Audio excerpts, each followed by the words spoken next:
Hi, my name is Shreya, and welcome to my podcast, All About Her, where a confused high schooler, aka me, interviews influential women to learn about their experiences and advice for girls like me.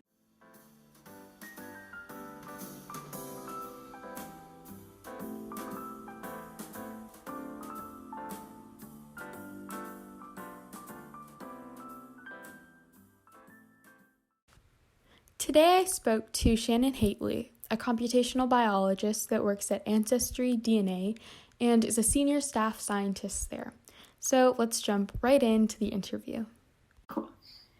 So could you just introduce what your current career is and what you specialize in? So I am a computational biologist. Right now, I am working at Ancestry DNA, and I guess I'm a senior staff scientist there.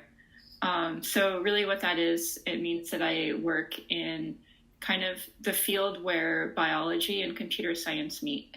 And I look at DNA right now in humans and see how that impacts different things like their traits or their evolution, that type of thing.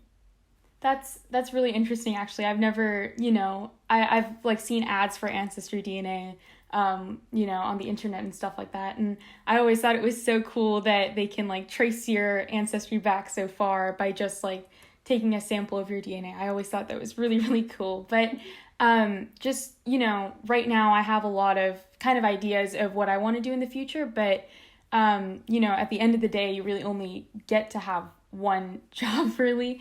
So as a high schooler or when you were younger, what were some of your dream jobs that you saw yourself having? I think when I was really young, like in kindergarten, elementary school, I really wanted to be a zoologist or work with wild animals. I really like animals and nature my whole life.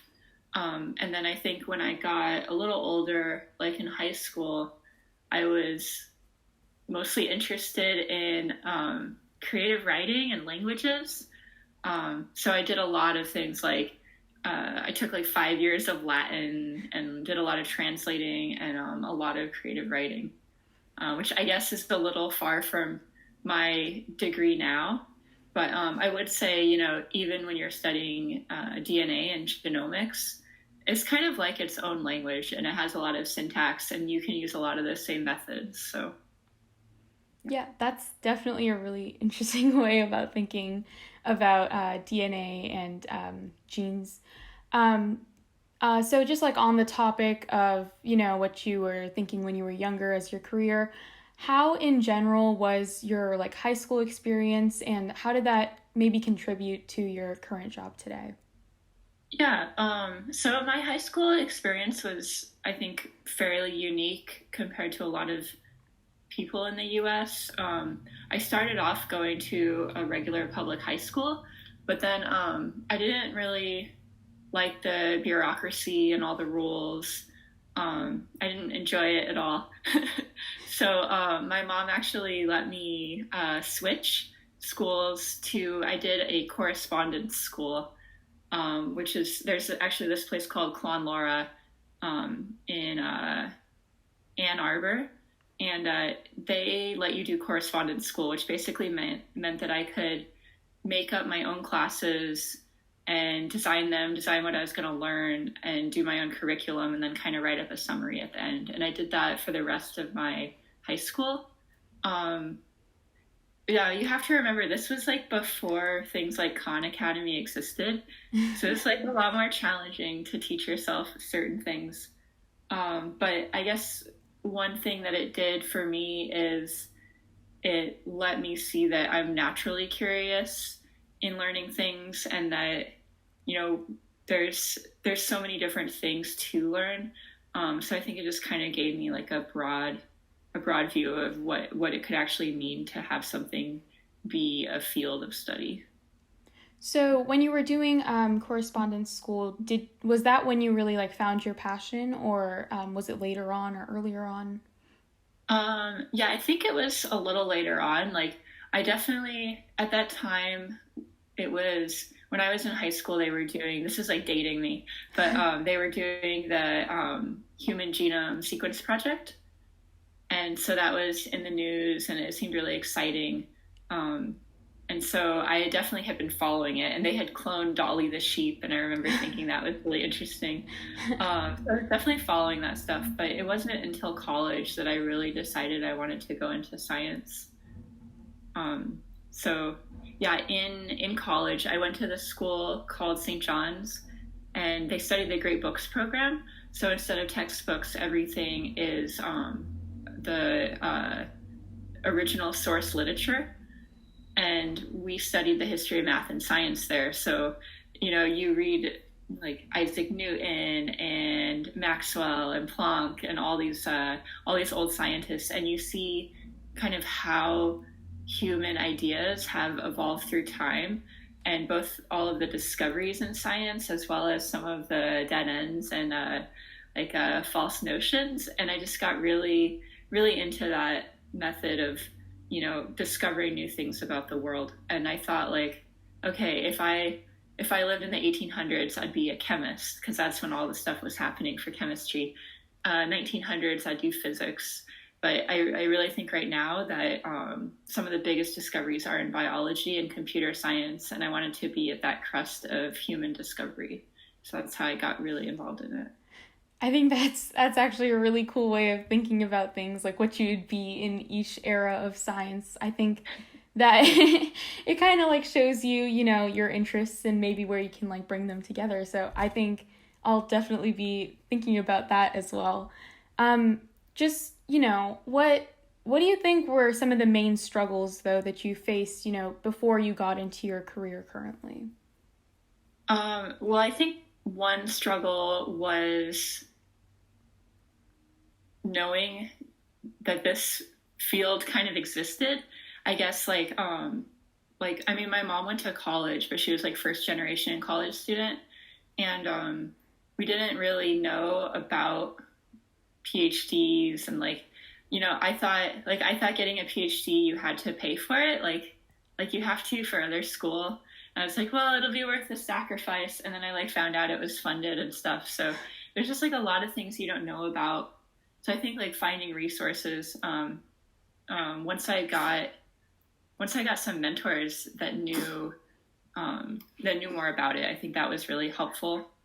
And then I think also just kind of figuring out what I needed to know and honing down my interests too. I think especially if you're bright and you're curious, there's going to be a lot of things that you're excited about. And, I really think trying to focus on one or two of them and really develop them was always a challenge. And just based off of these struggles that you faced before you got into your career, do they compare in any way to any struggles you still face, or are they completely different? If you could just elaborate on that. Yeah, I think in some ways, well, I think they're a little different, but the thing is it's science research, math and science, engineering, all of that it's very broad field, and it's always constantly changing too. So it's easy to feel like you don't know enough. But I think that's more nobody's going to know everything, and you just have to have confidence and work through it. But yeah, I think there's always that struggle will probably exist forever. I think, yeah, it's definitely a glass half full kind of situation where there's still so much you need to know to know a good amount of a subject, and you're never really going to get there. But then there's also that part that's whatever research you're doing, there's always going to be so much more that you can do to help, or so much more that you can study. And I think that's really important to kind of emphasize, especially, to young people like me. I learned this. I'm lucky that I learned this kind of, younger now, but I've just seen people in the field currently who are just, they don't think that the struggle of having to reach a certain goal is actually a struggle, but I think it's definitely something to consider. And so I'm so glad that you brought that up. What is for you, like a defining moment or a very impactful moment of learning that you still remember and think about today? I think one of them kind of relates to what I was saying about when I was in college and really decided that I wanted to go into being a research scientist. It was my first year in college, and we were reading some old paper on atomic theory, and like there was some equation that wasn't working out, and like I was just puzzling about it and thinking about it all day, and then I had some epiphany that was like, oh well, that's because like this type of atom is being counted as one when really what if you make it two, all the equations work out. And I like went to my room and like went and started like writing it down, and like just like coming to that conclusion on my own was just really really exciting. And I think that just that feeling, like that eureka moment, was just so exciting that I always think about that. And it reminds me why I like doing research so much. That's really cool. So just the last question, kind of in general. What's some advice for girls that want to pursue a STEM field, or more specifically in genetics and computation? Yeah, can I give a few? Yeah, sure. Okay. Yeah, one thing I would say is that, like, and I think this is for anybody, but it can be easy to listen to the one person that's discouraging you or saying you can't do something or you didn't do something right. But there's always, a lot of other people that support you and believe in you and tell you things you can do right. So I would say, like, never give too much weight to the people saying the negative thing, and always remember the people that are supporting you and believe in you. And then I would say specifically for the kind of work I do, I would say spend some time learning programming. It's really fun. Like, I always thought it would be just writing an instruction manual or something, and then when I started learning it, it's like logic puzzles. I love it. Yeah, and then I would just say like like study some programming, study math like linear algebra, statistics, and then just if there's something that you're excited about, like some type of research, just find a lab that does it, and just like start trying to contact people there. Like, and if you get ignored, it's probably just because people are busy. And just like keep trying, and people will eventually like adopt you into their work and talk to you, and it's generally really friendly. Well, thank you so much for your time, Shannon. I really, really appreciate it. Yeah, thank you, Shreya. This was really fun. And I'll definitely be sure to send you the link to the interview if you want to, listen to it later. Oh yeah, definitely. I would love to see a link because I think it's so cool that you're doing this podcast too. Oh, thank you so much. Well, thank you again, and I'll be sure to send you the link. All right, thanks. Take care. Bye. Bye.